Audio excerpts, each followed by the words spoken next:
saya sendiri kan, perasaan saya betul-betul rasa terangsang lah tengok tengok warna ni kan. Dia betul-betul menjadi lah, rasa seronok sangat lah. Jadi Assalamualaikum dan jumpa lagi lah dalam channel saya.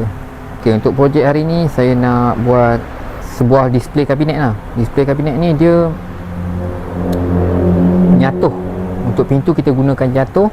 Panel kiri kanan kita pakai plywood nyatuh tampal dengan blockboard 18mm.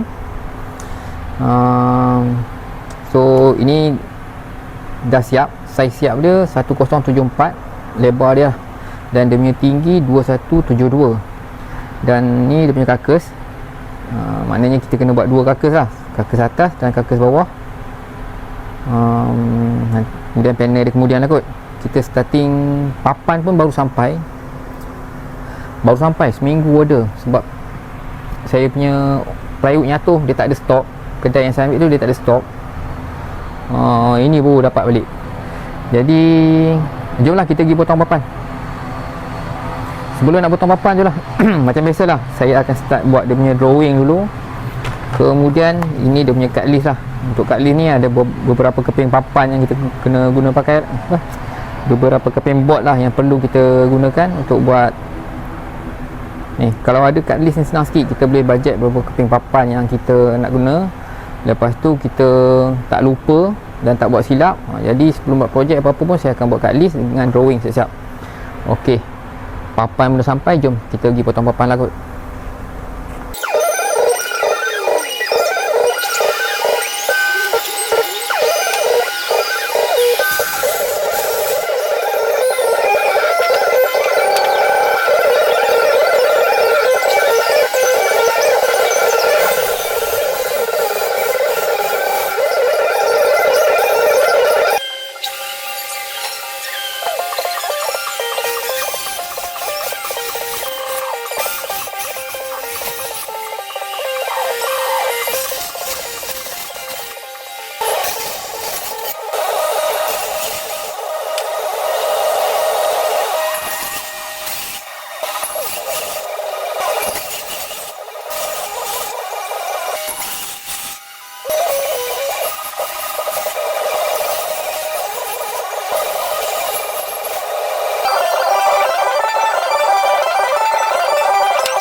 Okey, dah dah siap lah. Saya dah tampal ply nyatuh dekat atas blockboard ni.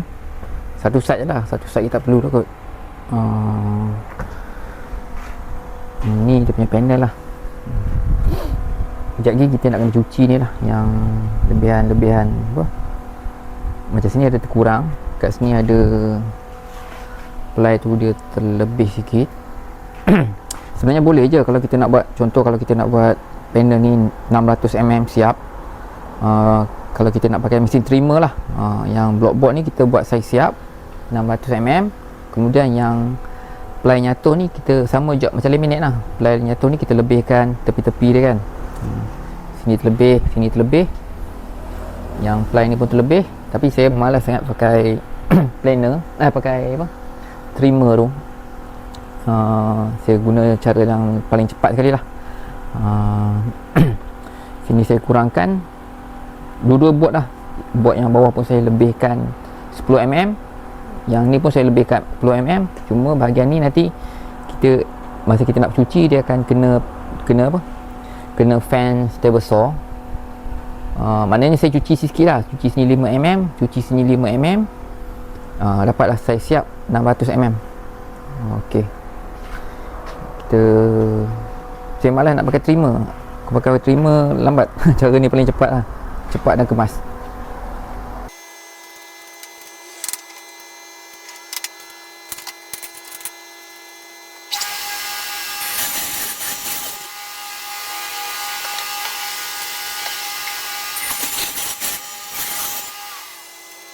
ok, jadi dah dah flush lah tepi ni.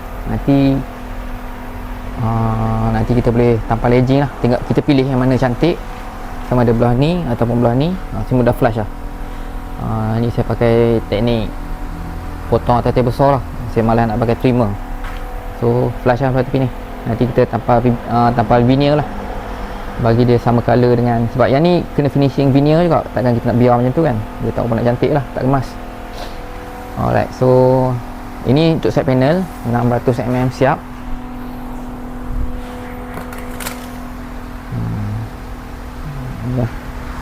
ok, 60cm ataupun 600, kita kira mm lah. Alright, so saya sambung cuci yang lain lah, cuci panel-panel yang dah tampal dengan ply tu tadi.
Untuk pintu pula, untuk panel semua saya dah stain kan. Cuma cara stain kali ni saya buat bancuan lah, macam dalam video tadi tu kan. Teknik ni cepat sikit lah, cepat sikit sekata. Sebenarnya saya masih R&D lagi cara ni. Itu saya dah buat projek yang dekat Shah Alam tu jadi. Ni saya buat dekat projek kali ni pula lah. Color-color yang sama. So kita nak kena, cuma masalah dia bukan masalah lah, lepas kita spray tadi kita nak kena tunggu dia kering dulu lah. Kering pun saya kena nak agak-agak juga. Kalau dia terlalu basah, kalau kita lap dia tak apa nak melekat sangat. Saya nak bila saya tembak stain tu, warna tadi dia meresap ke dalam kayu, baru dia kalau dia melekat. Kalau tidak kita 10 kali kita tembak pun, lepas tu kita lap kan, dia tak jadilah. Dia berbeza macam stain yang kita sapu biasa tu kan, colek gel tu, sapu macam biasa tu. Itu bukan apa, tu masalah dia sebab nak dapat warna yang sekata tu susah. Jadi saya try teknik ni. Ni cepat lah, lepas tu colour pun sekata semua. Cuma nak kena, masih lagi R&D lagi cara yang paling sesuai untuk guna teknik spray ni. Okey, nanti saya share lah dia punya apa,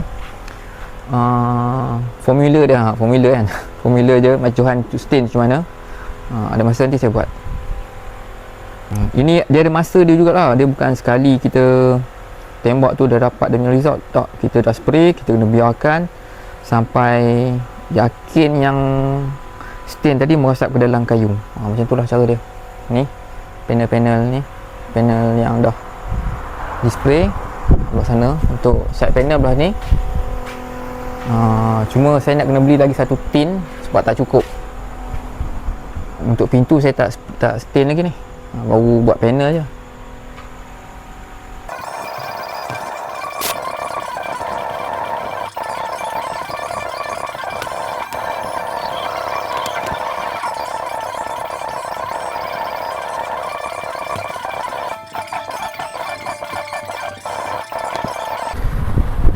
Okey, alhamdulillah selepas semalaman juga, satu hari lebih, dia dah betul-betul kering.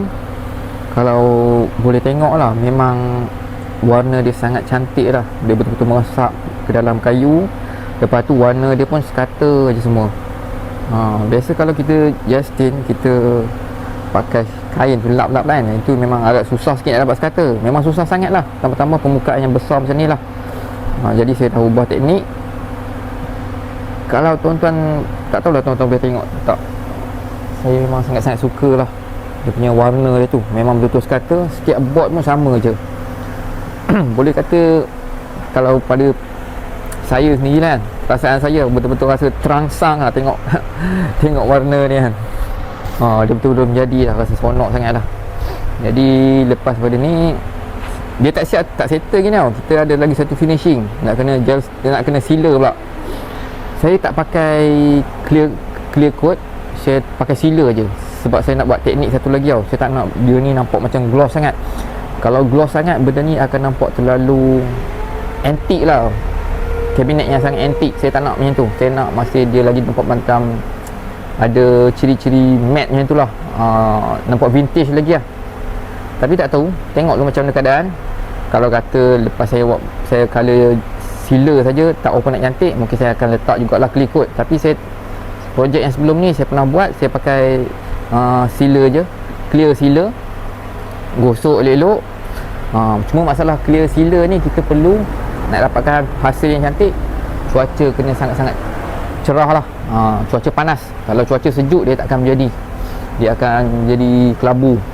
Alright, saya ingat saya nak bancuh clear sealer coat. Okey lah.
Okey, Alhamdulillah pintu pun dah sampai, dah siap lah. 4 keping pintu, 2 atas 2 bawah. Pintu ni nak kena letak gelas. So pintu ni tak ready lagi. Lepas kita banyak kerja lagi ni. Kita nak kena gosok, lepas tu stain depan belakang, lepas tu sealer.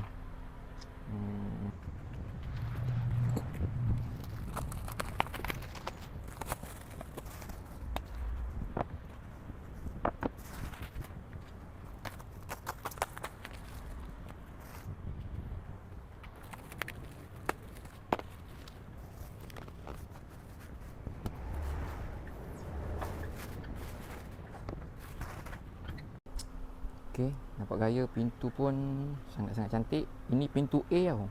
Kalau pintu A ni dia mahal sikit lah. Bukan mahal sikit, mahal banyak daripada pintu B. Kalau kita nak buat colour-colour yang clear, kena tempah pintu A lah. Pintu A ni maksudnya pintu yang betul-betul kayu. Setiap kayu ni kan, dia akan pilih kayu yang betul-betul cantik. Lepas tu dia akan follow sikit-sikit lah dia punya wood grain lah. Wood grain ni lah, bagi sebab nak clear kan, dia pun nak fikir juga kita punya sebagai customer, dia nak match kan wood grain ni. Clear maksud bukan clear lah, kalau macam colour-colour yang macam colour gel stain, shellac, kan kita masih nampak lagi urat-urat kayu ni. Jadi memang nak kena pakai pintu yang cantik lah. Dan ini pun dia tak ada kayu-kayu yang, kan biasa ada kayu-kayu je ni, dia berlubang-lubang, ada apa, getah kayu kan, ataupun kemian kemian lah, lebih kurangnya tu lah. Yang ni dia pilih yang cantik-cantik lah. Itu pintu A. Jadi sebab itulah pintu A ni dia agak mahal sikit. Pintu pun dia agak macam tak payah nak sanding untuk teruk sangat pun tak apa. Tapi kita tetap kena sanding juga. Tak boleh percaya dia punya kerja 100% kan. Kita nak kena sand lagi bagi elok lagi hasil dia. Mahal tuan-tuan, memang mahal betul. Malah cakap pasal harga tapi mahal. Pintu ni mahal lah. Sekeping ni pun aduh hai. So ada 4 keping, tuan-tuan fikirlah berapa ratus untuk pintu ni. Alright, saya sanding dulu. Tuan-tuan tengoklah video seterusnya.